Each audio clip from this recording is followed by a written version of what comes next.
presented by Vyasa Media Network. Is there any particular stories or, incidents you remember where it was a very challenging situation in one of your advocacy's works or anything? Anything that comes to your mind? Advocacy, generally challenging. Yeah, I think. Any stories? When I was at the Center for Reproductive Law and Policy, so I was in the kitchen one day just making myself a cup of coffee, and then the president of the organization walks in, and she was this very energetic woman who always had these incredible ideas. Often her ideas were, and people always sometimes, they would hear her ideas and go, wait a minute, this is never going to happen, or like, only Janet could think of this. That was the kind of person she was. But she was very bold and very courageous and innovative. And she came into the kitchen and said, I'm going to sue Bush. Are you with me?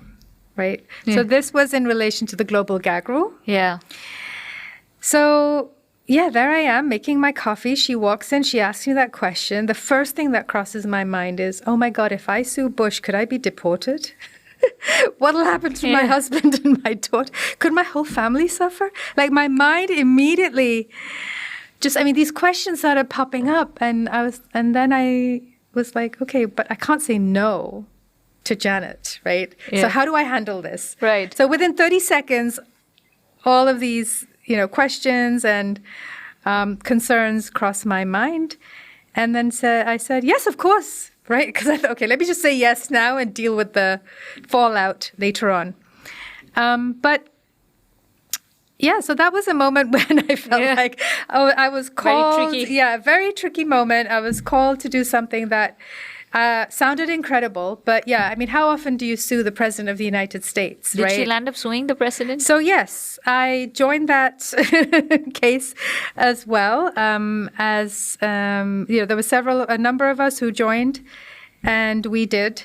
But unfortunately, the case got dismissed, but on procedural grounds. The court held that we did not have legal standing to bring the case against the global gag rule because the Center for Reproductive Law and Policy, CRLP, was registered in the United States.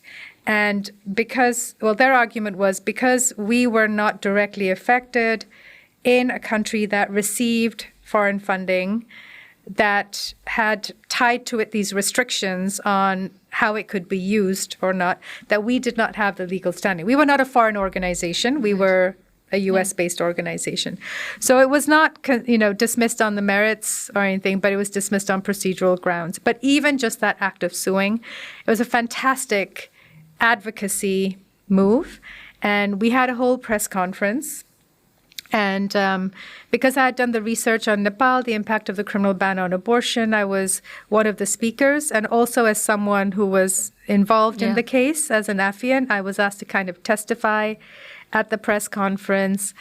And we had this trainer come in. This was also interesting.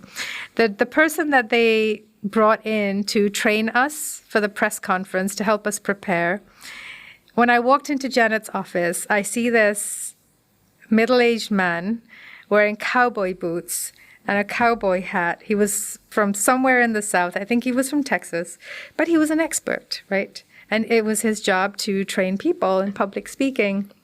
And so, I went through a few sessions with him. I ended up giving my little speech at the press conference, which was not difficult in the sense that so much was happening in Nepal. That it was also important to tell that story. So the story was powerful. Right. Like I didn't have to do much to make it sound compelling. I was just relaying facts about women, unsafe abortions, the how they were being imprisoned, the injustices, etc. I'd done a whole fact-finding mission. I'd participated, so I had met these women, so I was able to convey. But then afterwards, he wrote me a letter telling me how touched he was by my speech. But then again, I was just the messenger. Yeah. But that whole experience, which something that initially, when she first asked me, scared me out of my wits. Yeah. I went along. Initially, I don't think I even told my husband that I was going to do this. I was so Also, then there was this whole, this concern about, oh my God, what's going to happen when people find out in Nepal? Because this was going to be covered in the press. We knew that the filing would be covered, and it was. There was an article. There was actually someone interning at the center at the time who's from Nepal, and he did a piece on it. So, but I just thought, okay, let me just do this because in my gut, I thought it's the right thing to do. So when you advocate for human rights, there are always these moments when you do have to follow your gut. You do have to take calculated risks. And in this case, there wasn't an unfortunate outcome at all, but that's not always the case. Right. Presented by Vyasa Media Network.